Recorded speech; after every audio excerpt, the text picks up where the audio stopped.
네, 반갑습니다. 네. 자, 오늘은 279쪽입니다.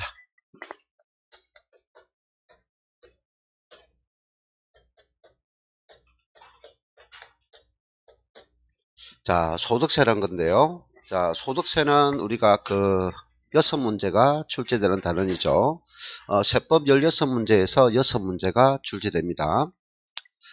자, 이 소득세는 일단 우리가 소득은 우리가 개인 소득이 있고 법인 소득이 있는데, 법인에 대한 소득은 뭐다? 법인세고, 개인에 대한 소득이다. 이거 인지하면 됩니다. 개인 소득. 자, 우리가 개인은 우리가 몸이 끊임없이 소득을 창출해야 되겠죠. 그래서 소득세의 가세 적용은 언제 됩니까? 기간은 두고 있다. 1월 1일부터 12월 31일. 이거 암기해야 되겠죠? 이거를 가세 기간이라 합니다. 자, 소득세 하면은 가장 먼저 개인, 그리고 기간 가세, 그리고 1년이 끝나면 그 소득을 합산한다. 소득세의 가장 중심된 내용은 합산이다 하는 거죠. 자, 그런데 여기서 모두 합산하진 않겠죠 하는 것도 느낌은 있어야 되겠죠. 그래서 어떤 걸 합산하느냐 하는 거죠. 자, 그리고 이 개인에 대한 소득은 합산하는데 요 합산할 때 열거돼 있습니다. 세법은 공법 성격이죠. 그래서 열거주의다 라고 해야죠. 열거된 소득만 합산하세요 라고 되어 있는데 요 열거된 소득은 8가지로 열거되어 있습니다. 8가지 행태로 열거되어 있다 하는 거죠. 자, 그럼 이 8가지는 어떤 것이 있느냐? 여기서 이자 소득이 있어요. 이자 소득. 그 다음 배당 소득 이런 거 있고, 그 다음 사업행위, 사업소득 있고, 근로행위, 근로소득, 그 다음에 연금, 기타. 자, 요게 6가지 소득이 있고, 그 외에도 우리가 뭐가 있느냐? 퇴직소득과 양도소득이 있어요. 퇴직소득, 양도소득. 소득과 양도소득. 자, 그리고 방금 우리가 소득세는 뭡니까? 1개인에 대한 소득. 즉, 소득세는 여러 사람 소득을 합산하지 않고 한 사람 1인 기준, 1소득자 기준입니다. 이거를 다른 말로는 개인 단위 가세 원칙 이렇게 해요. 예외가 합산이 있지만 개인 단위 가세 원칙 1소득자 기준. 자, 그리고 개인이다. 그 다음 1소득자 기준이다. 그 다음 기간을 두고 합산한다. 기간을 합산하는데 열거돼 있다. 이거 계속 빠르게 넘어가요. 자, 그런데 요게 6가지와 요 2가지 총 8가지가 있죠. 요 6가지 소득은 그 자연인에게 매년 계속적이다 하는 거죠. 그러면 자연인은 계속 소득을 창출한다 했죠. 그럼 1년 끄는데 요 한 기간에만 기속된 소득을 우리는 매년 계속적 소득. 그럼 앞에 있는 소득은 다 밀어내고 다시 새로운 기간을 맞이하면 그 기간에만 소득된 소득. 그리고 경상소득이라고도 한다. 용어가 당해 연도를 경상이다. 이렇게 합니다. 자, 그러면 퇴직소득과 양도소득 느낌이 어때요? 퇴직한다. 내가 회사에 5년 동안 건수가 퇴직한다. 그럼 5년 동안 소득을 한꺼번에 받았겠죠? 그럼 여러 기간에 걸쳐 있죠. 그리고 여러분 퇴직을 뭡니까? 여러 번 합니까? 뭐 자주 하는 거 아니죠. 그러니까 방금 이거는 한 기간에만 기술된 소득인데 반해서 이거는 뭡니까? 같은 해에 소득을 받았지만 퇴직소득과 이 소득은 어떤 느낌? 이거는 이 기간에만 기술되는 거야. 한 해만 기술되는 거고 지금 이것은 여러 기간에 걸쳐 있는 소득이다 하는 거죠. 그러면 양도소득도 마찬가지. 내가 2015년도에 부동산을 취득했어요. 자, 부동산을 가지고 있으면 가치가 오르겠죠. 가치가 오르서 내가 팔았어. 2022년도에. 그러면 여러 기간에 걸쳐서 이익이 증가됐죠. 그럼 이것도 여러 기간에 걸쳐 있죠. 이해됐나요? 그래서 이런 것은 뭐다? 일시적이다. 우발적이다. 이런 거죠. 그래서 합산을 해야 되지만 요 한 해 기간에 매년 발생한 소득으로서 한 해 기간에 속하는 소득과 여러 기간에 걸쳐서 있는 소득 요것은 합산하지 마세요 라는 거예요. 됐나요? 그래서 합산을 해야 되지만 무슨 소득과 6가지 소득은 합산한다. 그러나 이 2가지 소득은 합산하지 마세요. 그래서 소득은 우리가 이렇게 원칙이 무슨 가세 원칙이지만 합산가세 하세요. 방금 무슨 가세? 합산가세가 원칙입니다. 그래서 합산해서 가세한다는 것을 합산가세가 원칙이다. 원칙. 됐나요? 그래서 이거를 종합합산이란다. 종합합산 또는 종합소득세 이렇게 합니다. 그래서 이 소득들을 뭐란다? 종합합산, 종합소득세. 그리고 종합소득세끼리 합산하고 퇴직은 퇴직소득들을 합산하고 양도는 양도소득끼리 합산한다. 이것을 각각 소득을 나누는 것을 성격이 다르니까 분류한다. 분류가세다라는 말이 있어요. 됐나요? 자, 분류는 말은 뭐다? 서로 성격이 다르죠. 그래서 따로따로 합산한다 해서 분류해서 합산하세요 라는 뜻이에요. 자, 그 다음 그러면 종합소득, 이게 종합소득세인데 이 종합합산가세는 종합소득세는 방금 합산한다 종합가세 하는데요. 자, 종합가세에서 종합합산가세 대상 무리에서 특정 요건을 갖추면 너는 그때그때 세금을 내고 끝내라. 같은 무리에서 나누는 것을 분리한다 라고 하죠. 그래서 요가 엄청 낱말이 틀리죠. 이거는 분류한다는 거고 이거는 분리시킨다는 말이잖아요. 됐나요? 예, 요거 정도만 알면 됩니다. 요게 있는 내용들은 우리 시험에 안 놉니다. 알겠어요? 요게 내용은 시험 안 노는데 종류는 알고 있고 순수도 알고 있어야 돼요. 됐나요? 내용은 몰라도 되지만 종류는 알고 있고 안에 있는 순서를 알고 있어요. 2배사 건영기 순입니다. 2배사 건영기. 자, 그럼 우리 시험의 주된 내용은 어디서 놓을 거냐? 양도소득세에 놓을 거예요. 어디서 논다고요? 우리 시험은 양도소득세 위주로 시험 놓을 거예요. 그러면 양도소득세는 누구의 양도입니까? 개인이 양도했을 때 소득이다 하는 거죠. 되나요? 그럼 양도소득은 다른 소득과 일시적 우발적 소득이기 때문에 다른 소득과 합산하지 않는다. 그래서 뭐한다? 각각 종합소득세와 퇴직소득과 양도소득을 뭐한다? 분류가세 대상에 속한다. 되나요?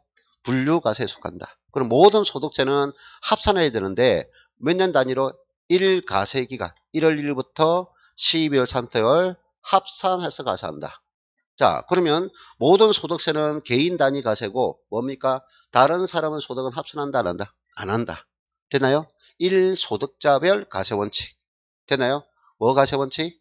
1소득자. 다른 말로 뭐다? 개인 단위 가세원칙이랍니다. 자, 그러면 자, 여기서 종합소득세 있는데 이 종합소득세는 종합가세다. 합산한다 있죠?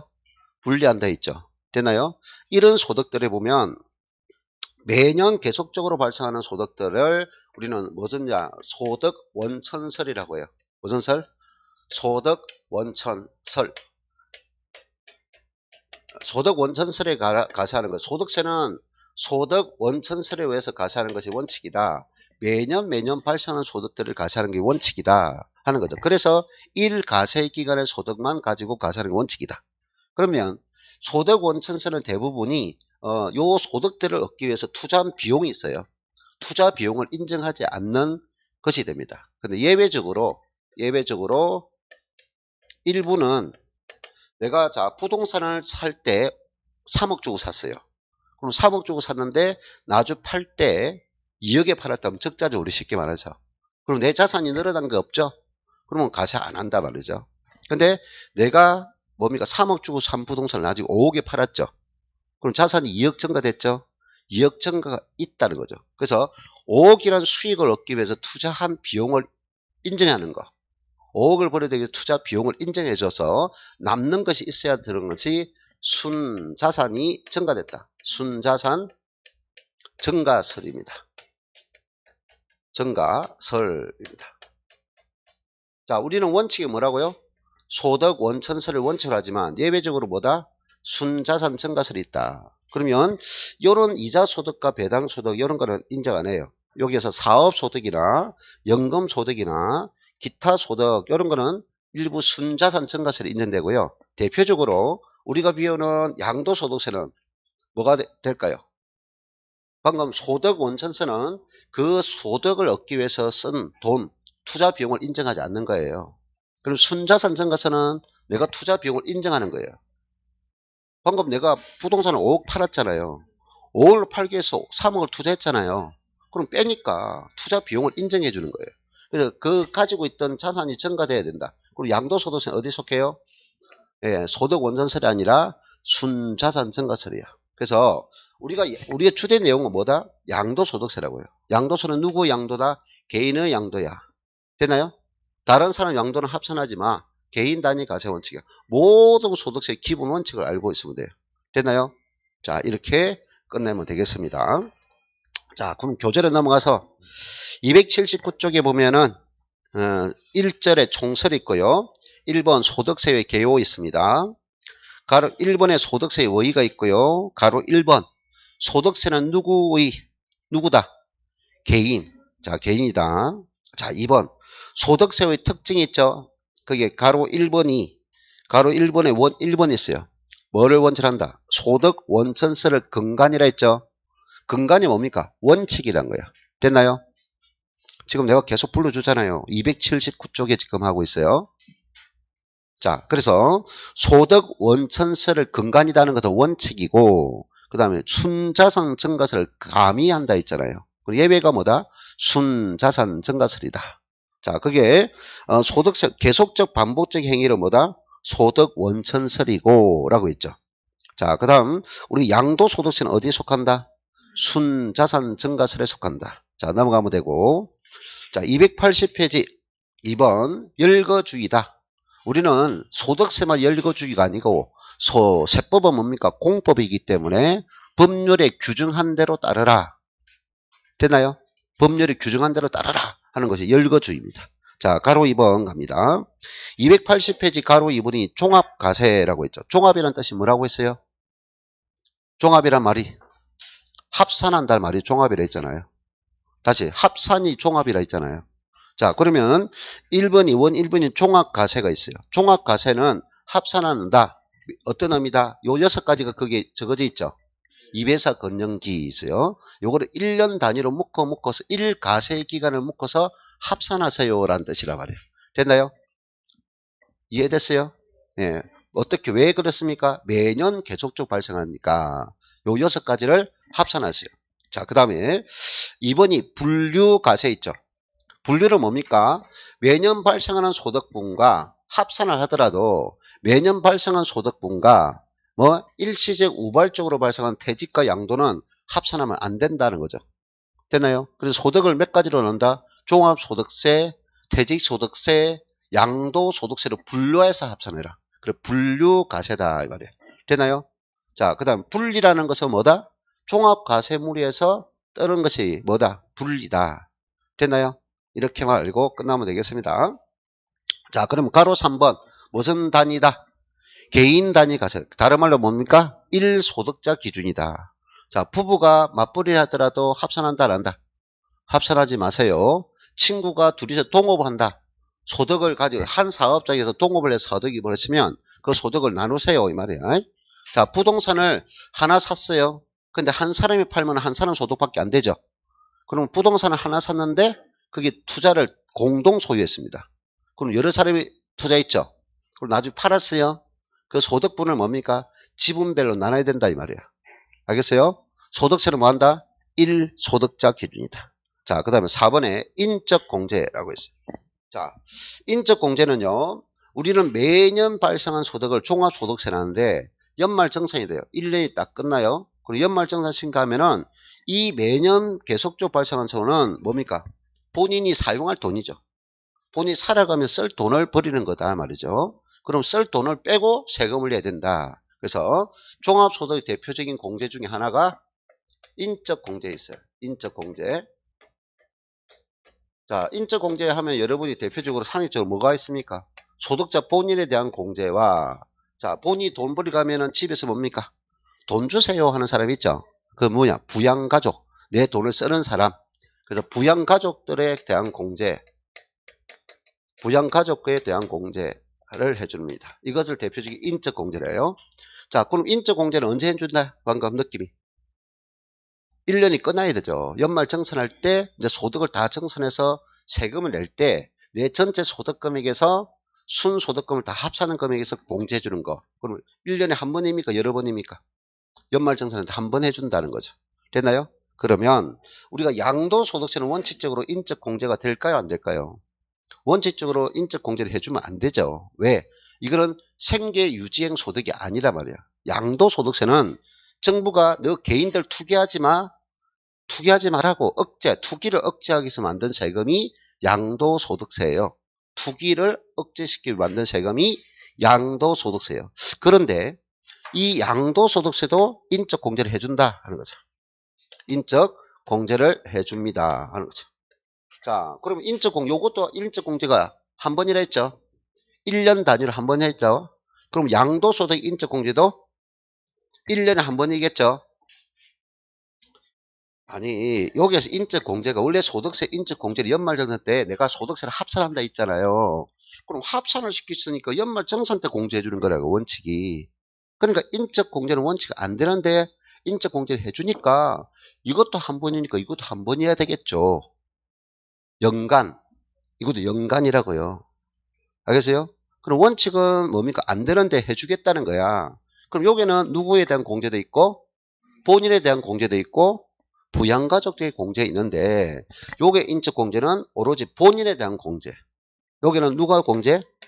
본인에 대한 공제만 해준다. 요 본인은 뭡니까? 양도자겠죠. 네? 누구? 양도자입니다. 양도자. 그럼 이게 사용되는 말을 뭐라고 하느냐? 양도해서 소득이 발생하면 의무적으로 공제한다. 의무가 뭐다? 기본적으로 공제한다. 양도소득에 대한 기본 공제다. 이렇게 요거 익혀야 되겠죠? 자, 무슨 공제? 양도소득 기본 공제는 무슨 성격? 인적 공제다 말이에요. 여러 번 해준다. 연간 기준이다. 연간 있어요. 연간. 알겠어요? 연간 있어요. 그래서 연간 기준은 250만 원입니다. 연간 얼마 해준다고요? 250만 원 해준다. 250만 원. 250만 원. 우리가 여기서 보면 본인에 대한 인적 공제는 150, 150, 150, 150, 150 해준다고요. 근데 우리 여기에는 뭐다? 한 번 해주는데, 연간 공제해주는데, 얼마다? 250만 원. 자, 이거 암기해야 되겠죠? 자, 그래서 기본 공제 연간 250만 원입니다. 됐나요? 항상 소득세는 어떤 소득이든 간에 뭐 한다고요? 합산. 어떤 단위로? 1가세 기간 단위로 합산해서 가세한다. 이걸 계속 명심해야 돼요. 됐나요? 그런데 이 소득과 이 소득과 이 소득을 합산한다 안 한다? 안 한다. 이유가 뭐다? 계속적 소득이고 이거는 계속적이니까 한 기간에만 기속된 소득이라고요. 2021년도면 2021년도에 발생한 소득이라고요. 그 전에 소득들을 합산하지 않는다고요. 나는 2020년도에 내 노동을 제거했는데 월급을 받지 못했어. 그래서 그것을 우리가 2021년도에서 소득을 받았어. 그걸 2021년도에 기속시키면 안 된다고요. 그런 2020년도에 노동을 대가로 제공해서 받은 소득이기 때문에 그걸 합산하면 안 돼. 알겠어요? 우리가 여기 소득은 그 기간에만 기준된 1가세 기간의 소득만 가지고 한다 하는 거고, 방금 일시적 우발적 소득이죠. 여러 기간에 발생했다. 자, 여기까지 끝나겠습니다. 자, 그 다음에 5번에 갑니다. 초과 누진 세율이 있어요. 자, 무슨 세율? 초과 누진 세율. 자, 거기 보니까 2번에 종합소득세율 돼 있죠. 네. 자, 소득세 있는데, 자, 소득세 세율 있어요. 자, 우리가 소득세 세율뿐이 아니라 모든 세금은 가세권자가 우리 납세 의무자에게 가세할 때, 개인 법인에게 가세할 때 무엇을 주장합니다. 무언가를 갖춰야 돼요. 그래서 형평성이라고요. 무슨 성? 형평성입니다. 그럼 형평성은 우리가 수평적 형평성이 있고 수직적 형평성이 있는데, 우리가 세금을 부과할 때는 대부분 뭘 따질까요? 수평적 형평성을 고려할까요? 아니면 수직적 형평성을 고려할까요? 네, 수직적 형평성을 고려해요. 우리 세금 부과는 전부 다 무슨 형평성? 수직적 형평성이라고요. 자, 제가 예를 들면 재산세를 부과한다? 그럼 재산세를 부과하면서 여러분 생각할 때 내가 똑같은 주택을 가지는데 한 사람은 10억짜리 주택을 가지고 있고 한 사람은 2억짜리 주택을 가지고 있어. 그럼 주택을 가지기 때문에 100만원 100만원 내라면 형평성이 있겠어요? 우리가 상식적으로 생각해도 재산을 많이 가진 사람 많이 내야 되겠죠. 네? 재산을 적게 가면 적게 가져야 되겠죠. 그래서 우리는 그 세율을 비례세율로 정한다고요. 무슨 세율? 비례세율. 자, 비례세율. 예를 들면 너가 가지고 있는 주택, 너가 가지고 있는 건물이 있어. 건물이 우리가 재산세 비했잖아요. 비주거용 건축물을 가지고 있으면 0.25%를 가지잖아요. 그러면 본인이 가지고 있는 그 건축물이 3억짜리가 있고 5억짜리 있겠고 뭐 7억 5천만 원짜리 있겠죠. 그러면 세율은 똑같이 얼마다? 0.25%, 0.25% 적용하지만 네? 앞에 가액이 높아지면 이 결과 금액도 높아지잖아요. 그래서 이걸 비례세율이라고요. 세율은 하나지만은 뭐한다? 가액이 높아지면 세금은 높아지고 있고 가액이 높아지면 뭐다? 세금은 높아지죠. 이런 것을 차등 비례세율이 있어요. 우리가 취득세도 그런 세율이었죠. 유상취득했다. 유상취득 부동산이 많으면 많이 내게 하고 적으면 적게 내게 하죠. 4%, 3.5%, 3%, 2.8%, 2.3%. 등록 면에서도 권리를 규정하는 부분에 있죠. 등록 면에서도 1000분의 2라는 0.02%, 0.2%가 있어요. 됐나요? 이런 차등 비례세율이다. 그래서 대부분 세금은 뭘 도모한다? 수직적 형평성을 도모한다. 그 수직적 형평성을 도모하기 위해서 우리는 뭘 적용한다? 차등 비례세율이다. 비례세율입니다. 그럼 차등 비례세율 구조는 뭡니까? 금액이 높아지도 0.2. 여기서 금액이 낮아지도 0.2. 되나요? 앞에 가세 표준 크기에 관계없이 하나의 세율을 정하는 것을 차등 비례세율을 적용하고 있어요. 되나요? 자, 그럼 차등 비례세율도 뭘 도모했다? 수직적 형평성을 도모했는데, 자, 우리가 양도소득세의 차등 비례세율을 보면은, 부동산 위주로 보면은, 자, 이렇게 기간이 있어요. 기간을, 자, 양도소득세를 내가 왜 만들었다 했어요? 방금 취지가 있어요. 목적이 있었는데, 양도소득의 목적이 아까 뭐였어요? 우리 개인의 부동산 투기를 억제하기 위해서 만드는 거예요. 되나요? 투기를 억제하기 위해서 만든 세금이라고요. 세금을 막 거두기 위해서 만든 세금이 아니고. 그래서 우리가 그 기간적인 문제가 요거 하나, 두 개 있어요. 자, 1년 기준이 있어요. 미만이라고 있어요. 그 다음에 2년 미만이 있어요. 미만은 만 365일 안 됐죠. 그래서 반대로 뭡니까? 1년 이상부터. 그 다음에 2년 미만이 되겠고, 그 다음에 2년 이상. 기간에 따른 세율이 나눠집니다. 기간. 자, 그런데 너가 양도하는 게 뭐냐 하는 거죠. 너가 지금 보유해서 파는 것이 뭐니? 자,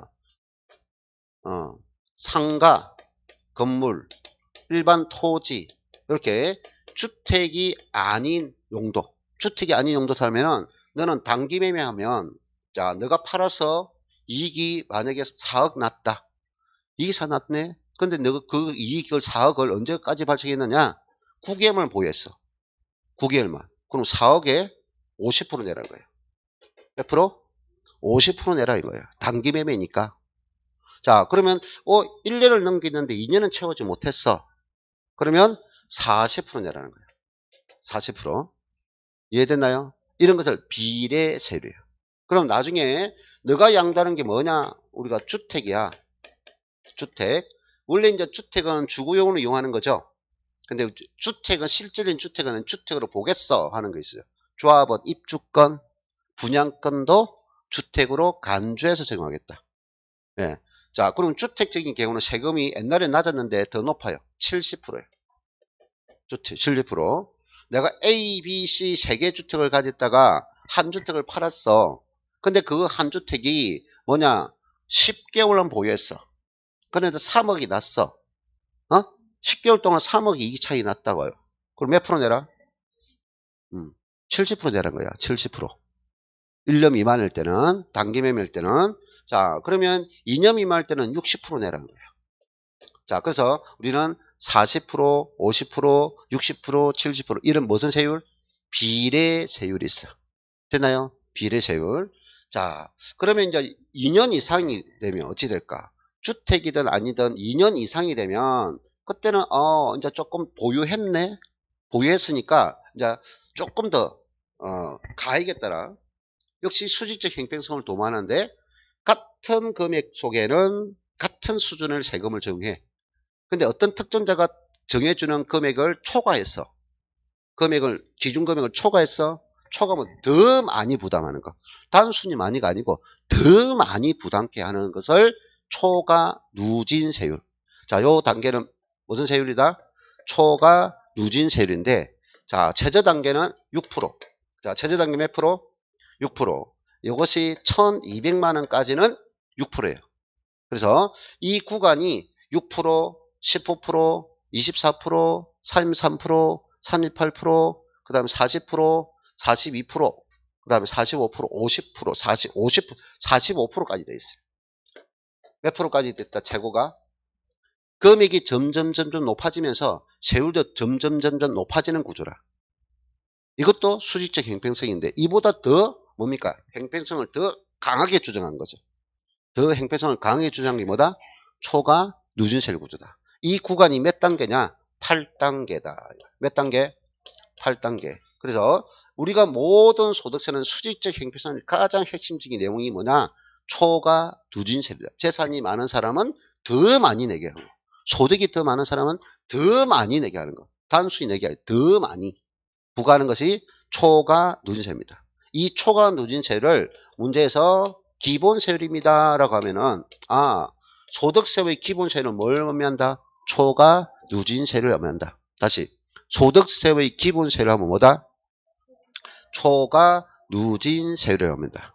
그러면 초과 누진세율 구조는 비례세율이 되면은 금액을 분산하나 분산하지 않으나 뭐 똑같이 결과가 나와요. 간단히 생각해 보세요. 간단히 만약에 1000만 원이다, 3000만 원이다, 이거를 분산해도 여기에 대해서 너 10% 내 하면 10%, 10%야. 그 결과값이 우리가 얼마야? 300만 원이고 100만 원이니까 합이 400만 원이잖아요. 네? 그러면 이 두 개를 합쳐서 합산해서 4천만 원에 10% 해도 400만 원 똑같잖아요. 각각 개별해서 10% 하던 분산을 해서 합산해서 계산하던 분산해서 계산하던 세율이 똑같다고요. 비례세율은. 아시겠어요? 그럼 초과 누진세율은 의미가 다르다고요. 초과 누진세율은 금액이 높아짐에 따라서 부과되는 세금이니까, 자, 이런 구간이 올라가는 구간이 몇 개 있다? 8단계 있어. 그 첫 번째 구간은 1200만 원까지는 6%고 4600만 원, 1200만 원 초과한 금액부터, 제가 부터라고 했어요. 부터 4600원 사이는 9%가 더 높아진 이 구간은 15%야. 자, 이 금액을 가지고 해볼까요? 이거는 1000만 원이죠. 그럼 여기에 속하죠. 그러면 1000만 원에 대한 얼마? 6% 하고, 그럼 60만 원이야. 자, 그러면 3천만 원이죠. 그럼 3천만 원 분리됐어. 그럼 3천만 원 1층을 올라갔죠. 1층 올라가 2층 구간에 속해. 그럼 2층 구간에 속하는데, 요 2층 구간은 3천만 원은 요걸 올라갈 때 1층을 통과해서 안 통과했어?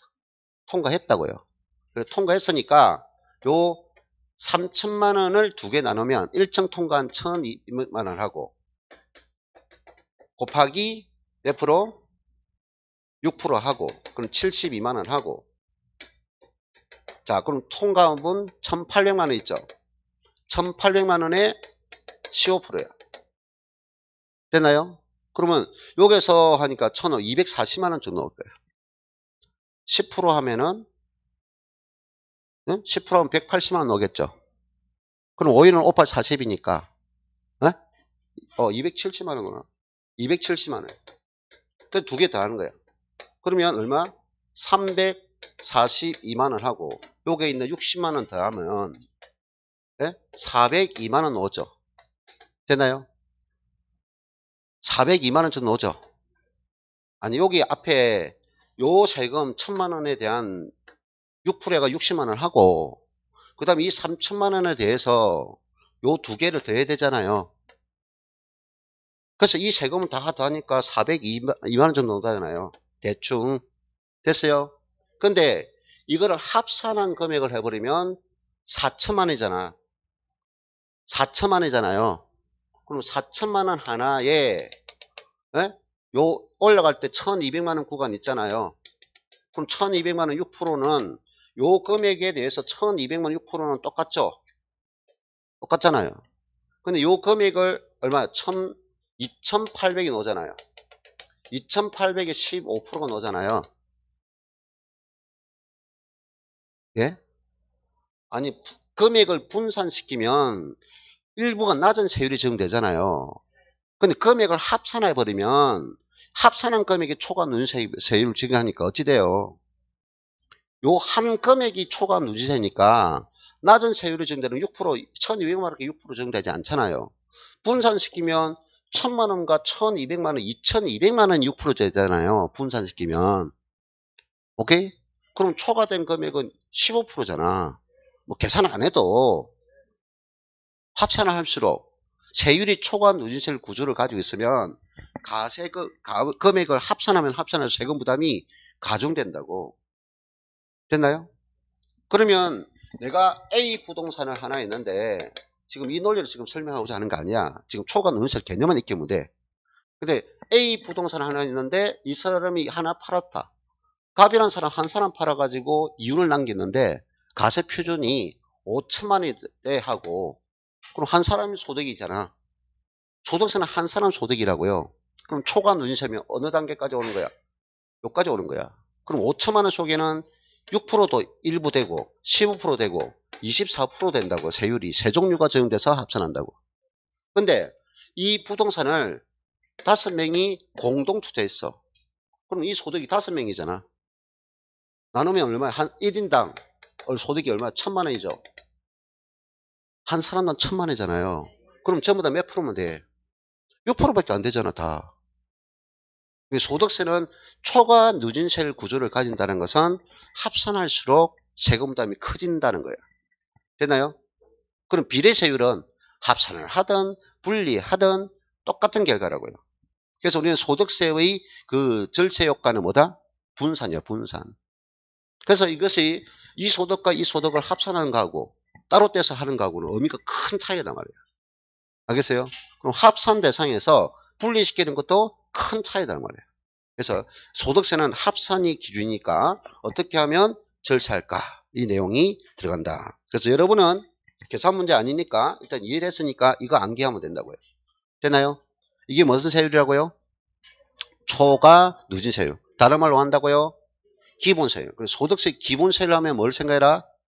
초과 누진세율. 얼마에서 얼마까지? 6%에서 45%가 몇 단계? 8단계. 이 낱말 하나를 다 익혀주시기 바랍니다. 자, 끝났고요.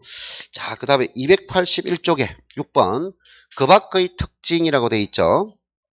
자, 1번에 자, 소득세는 국세입니까? 지방세입니까? 국세입니다. 자, 국세하면 관할관청을 어디 생각해야 될까요? 지방세는 지방자치단체를 생각해야 되죠. 근데 소득세는 국세죠. 국세는 어디? 관할세무서 생각해야 되죠. 국세는 어디? 세무서 됩니다. 자, 그 다음에 원 3번 기관과세입니다. 계속 강조하죠. 소득세는 1개인에 대한 소득에 대하고 1개인 소득을 합산해야 되는데 그거를 1가세 기간을 두고 합산한다 이 말이에요. 무슨 기간? 가세 기간. 다시 무슨 기간?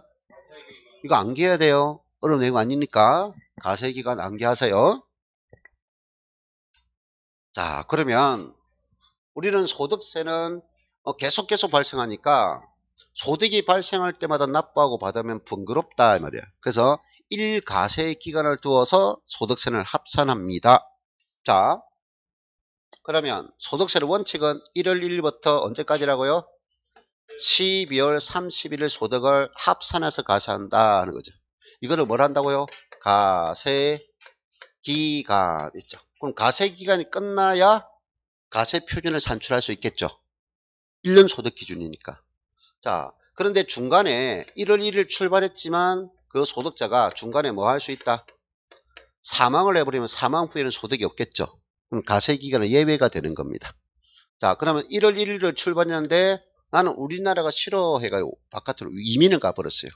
그럼 출국 후에는 우리나라 법을 적용받지 않겠죠.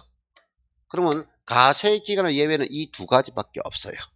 근데 내가 자 내가 매년 계속 사업을 하고 있었어요. 매년 뭐 하고 있었다?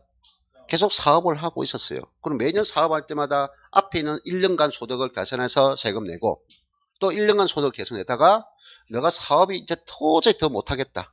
중간에 사업을 포기할 수 있죠. 그럼 사업을 폐업 신고했어요. 9월 5일 날에 폐업 신고했어요. 자, 사업자가 사업을 중간에 9월 5일 날 폐업 신고했어요. 가세 기간은 소득세 가세 기간은 언제까지입니까? 1월 1일부터. 자, 그러면 또 이해가 안 되는 거야. 방금 내가 소득세는 열거되어 있다 있어요. 18가지가. 소득세는 열거된 소득을 1년이 끝나면 합산해야 된다 있어요. 사업소득은 열거된 소득 중에 하나잖아요. 하나. 나는 다른 이자 소득도 있을 수 있고 배당 소득도 있을 수 있단 말이야. 응? 이 소득만 가지고 내는 게 아니라 1개인의 여기 열거하고 있는 소득들이 있으면 합산해야 된다고. 사업소득은 그 개인의 하나의 소득이야. 다른 소득도 있을 수 있다고요. 내가 예외는 이 두 가지밖에 없어. 사망과 출국. 이 두 개 외에는 모든 소득세는 언제부터 언제까지다? 그렇죠. 1월 1일부터 12월 31일까지라고요. 아시겠어요? 끝났고. 자, 그럼 일반적 경우로 빼고 요건 두 개 빼고 이제 외우던 소득 1년 가세인데 그럼 1년이 끝나야 전체 소득금을 계산할 수 있고 개개인의 소득이 얼마인지 알 수 있습니까? 모릅니까? 관할 세무서에 우리 국민들 개개인의 소득을 얼마인지 알 수 있나요? 없나요? 있다고요? 와, 아니 어떻게 알죠? 한 사람 한 사람 그 조사 다 하려면 시간이 얼마나 걸릴 건데 어? 우리가 그 국민들 다 쫓아다닐 수 있습니까? 오늘 내가 세뱃돈 받아가지고 소득도 발생할 수 있고 어? 아니 1원 돌려집 가가지고 뭡니까? 내가 오늘 일합니다 해가지고 용돈 받았는데 그 신고 안 하면 모르잖아요. 어떻게 알죠? 몰라요.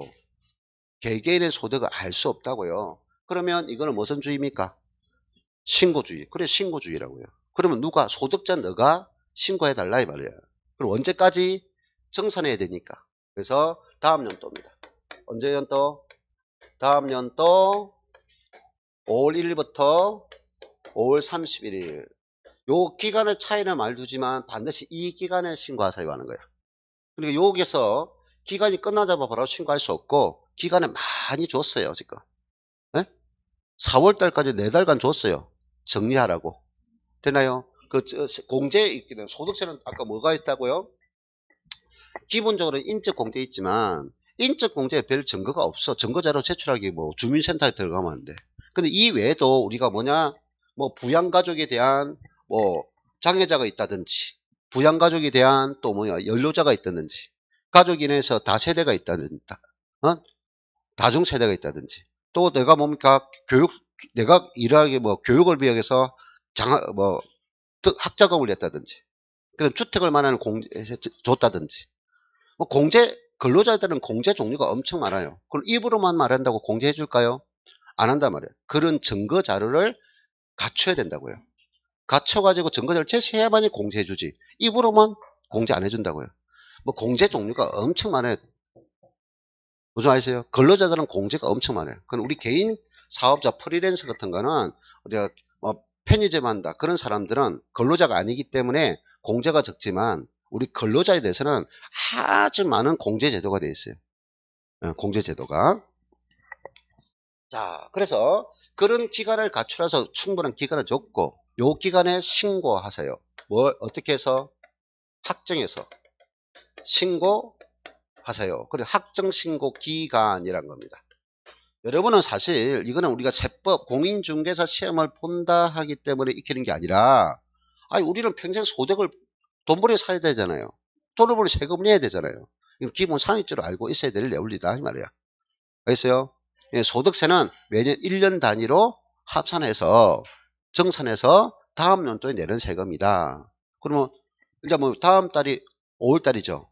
그럼 내년은 작년 2021년 소득을 올해 다음 달에 낼 거, 다음 신고 납부할 거라고요. 됐나요?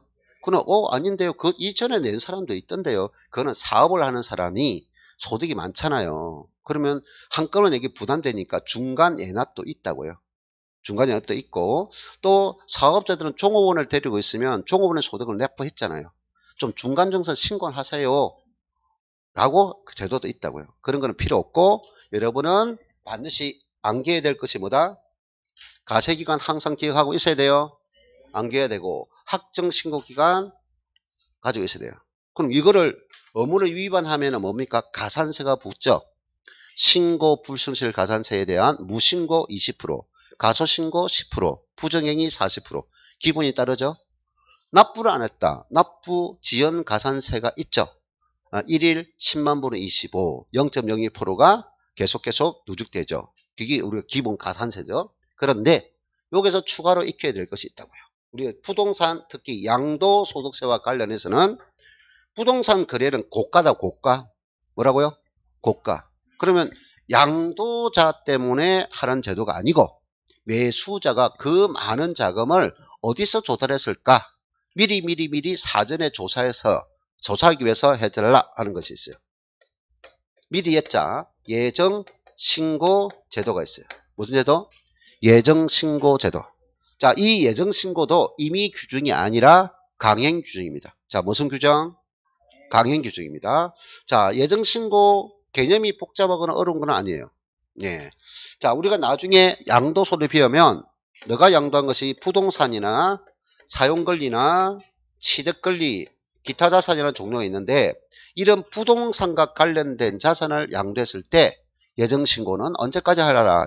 첫째, 양도일이 나옵니다. 양도일. 근데 양도일부터 계산한 게 아니라 양도일이 속하는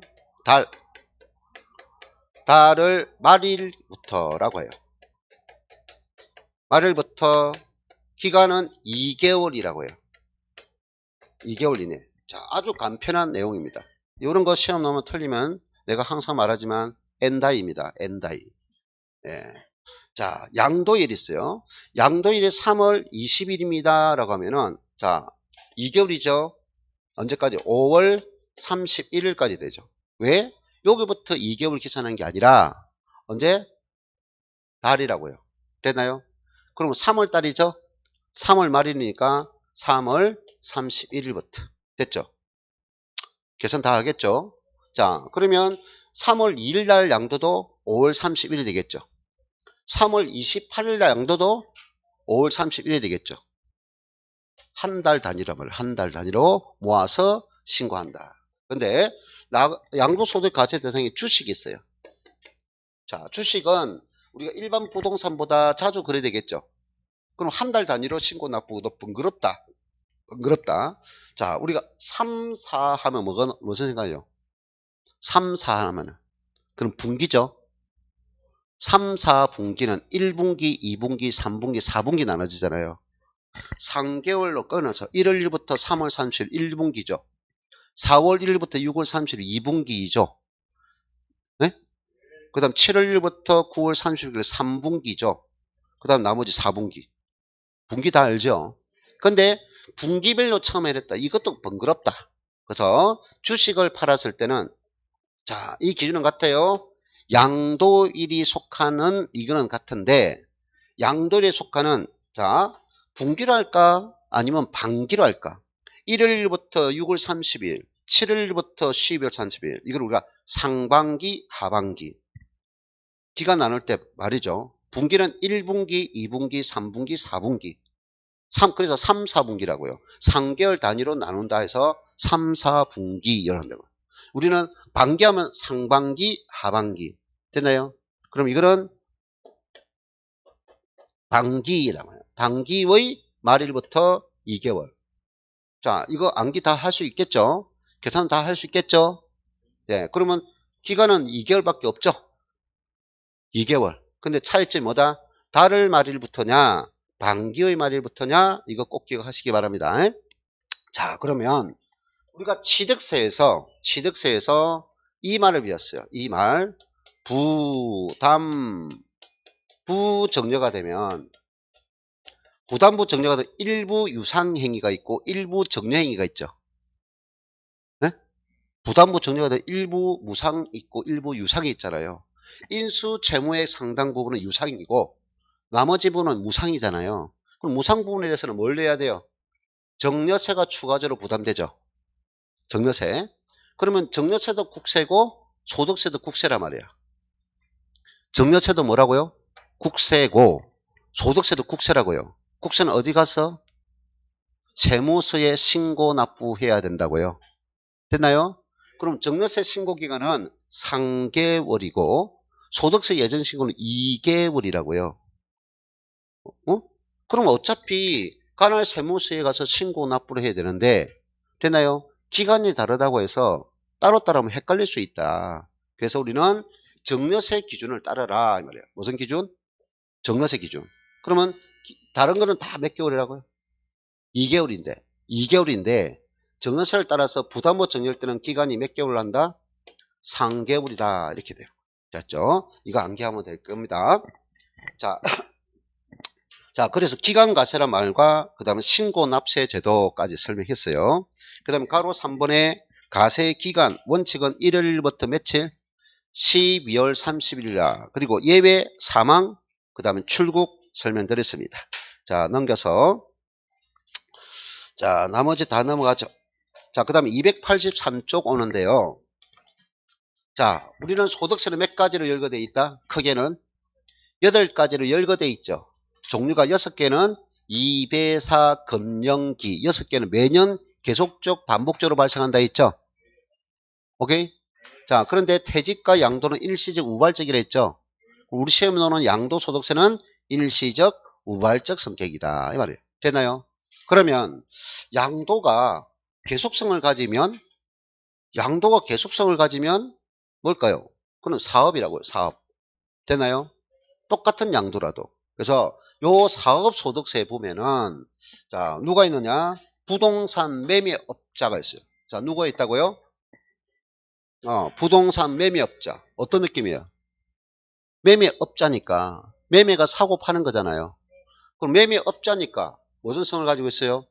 사업성을 띠고 있어요. 사업자 등록을 했다 안 했다 그거는 관계없고 세금은 실질주의니까 사업성을 띠고 있는 사람은 반드시 관할 세무서에 가서 사업자 등록을 받아야 돼요.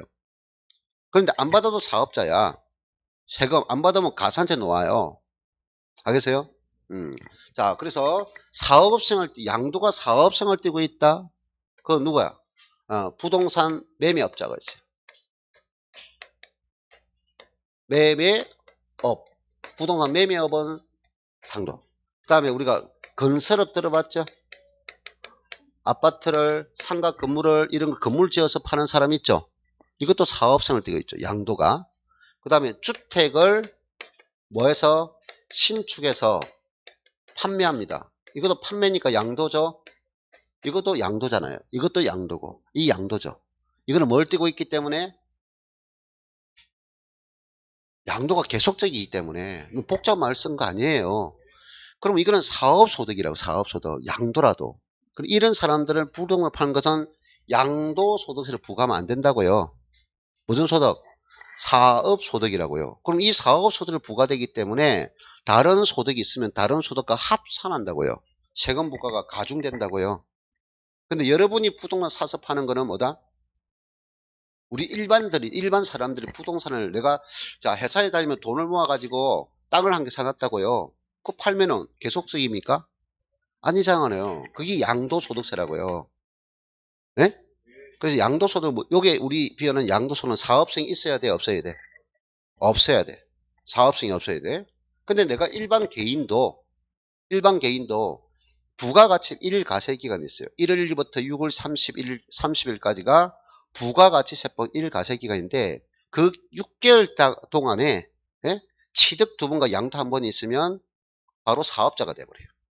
일반 개인. 근데 일반 개인이 그 6개월 단위에 그렇게 할 사람 거의 없어. 그게 극히 드물다고요. 그 사람 있으면 좀 내가 좀 만나 소개 좀 시켜줘요. 없다고요, 그리. 그래서 일반적으로 경매 업무를 자주 하는 사람은 그리 경기가 될 수 있지만 6개월 1월 1일부터 6월 30일 딱 정해져 있어. 이 기간 7월 1일부터 12월 30일이 있어. 이 기간에 3번 이상 거래할 사람 별로 없다고요. 네? 양도만 3번 있는 거 아니고 취득이 3번 있는 게 아니고 취득과 양도가 3번 있으면 자동적으로 너는 사업자야 이렇게 분류되는 거예요. 근데 그 필요 없고 실무에서 익히는 거고. 자, 그럼 여기서 여러분이 익히는 것은 뭐다? 이거와 이 차이점은 방금 뭐다? 이거는 사업성을 띠고 있는 행위고 요거는 사업성을 띠고 있지 않다. 이거 뭐 보고요. 요 안에 있는 내용은 시험에 안 논다고요. 설사 놓더라도 공부하면 안 된다고요. 그러면 우리가 부동산을 뭡니까? 부동산을 투자하면 크게 두 가지 소득이 있는데 하나는 내가 부동산을 사서 소유하는 동안에 가치 상승분이 있죠. 그럼 가치가 올라갈 때는 아직 이익이 실현되지 못했죠. 그러면 너 가치가 너 3억 주고 사면 지금 시세가 5억이니까 그게 세금 소득이 발생했네 세금 내라 이러면 하면 안 된다고요. 내 호중 돈 들어온 것도 없는데 처분을 해야만이 발생하는 거지란 말이에요. 처분을 해야만 발생하는 거. 그게 자본이득이죠. 무슨 이득 들었어요? 자본이 가치가 능가됐으니까 자본이득이라 하기도 하고 소유의 일정 기간 소유했다 해서 소유이익이라는 표현을 쓰죠. 거기서 세법상에는 양도소득이다 이 말이에요. 됐나요? 그러면서 요 소유의 이익은 한 번 발생합니까? 계속 발생합니까? 한 번밖에 안 돼요. 처분을 할 때만 돈이 들어온다는 거예요. 알겠어요? 그때 발생하는 게 양도소득세라고요. 근데 부동산을 내가 보유하면서 내가 사용하지 않고 타인에게 사용케 한다 해서 사용에 대한 이익이 있어요. 그 임대라고요. 그게 사용이익이라고요. 네?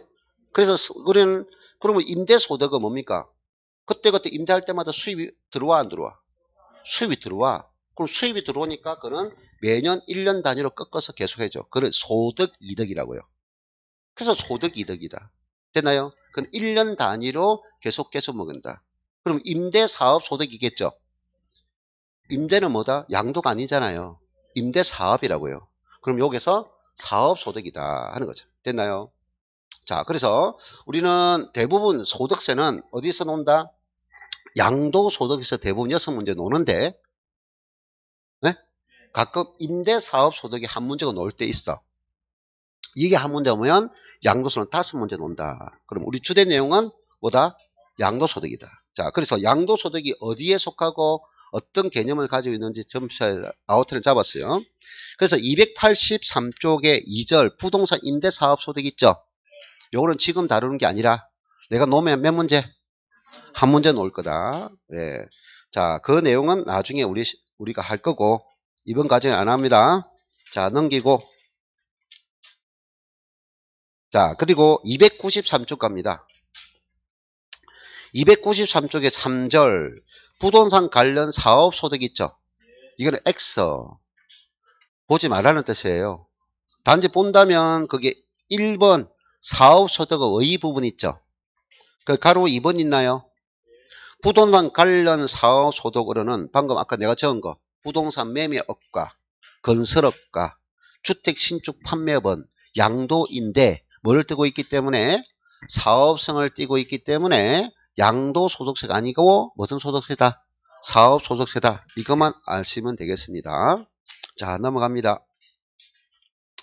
그 다음에 297쪽에 보론의 인지세 있죠. 자, 인지세는 우리가 문서를 작성할 때 그 문서의 효력을 인정받기 위해서 내는 세금이 인지세죠. 뭘 효력을 받는다고요? 문서의 효력을 인정받아서 나중에 법적인 다툼이 발생할 때 그 문서의 효력을 인정받기 위해서 하는 것이 인지세라고요. 됐나요? 네, 시험 안 논다. X. 그럼 내가 교재에 있는 거 필요 없는 거 다 적지는 거예요. 자, 넘어가서 이제 우리 오늘 주된 내용은 305페이지 양도소득세고 오늘 양도소득세의 취득 양도 시기까지가 오늘 본 진도 내용입니다. 자, 오늘 나간 프린터 있을 거예요. 프린터 확인했습니까? 예, 프린터 확인했는데 자, 거기에 조금 전에 했던 거 1번 문제 보세요.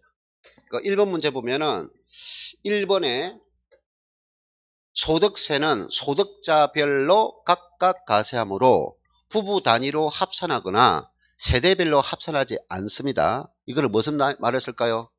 개인 단위. 그래서 개인 단위에 동그라미 치면 되겠죠. 안에 밑줄 치거나. 자, 그 다음에 2번. 개인의 소득이 계속적 경상적으로 발생하는 소득을 뭘한다? 소득 원천설. 우리는 주관식이 아니니까 객관식이야. 그걸 보고는 판단할 수 있어야 돼요.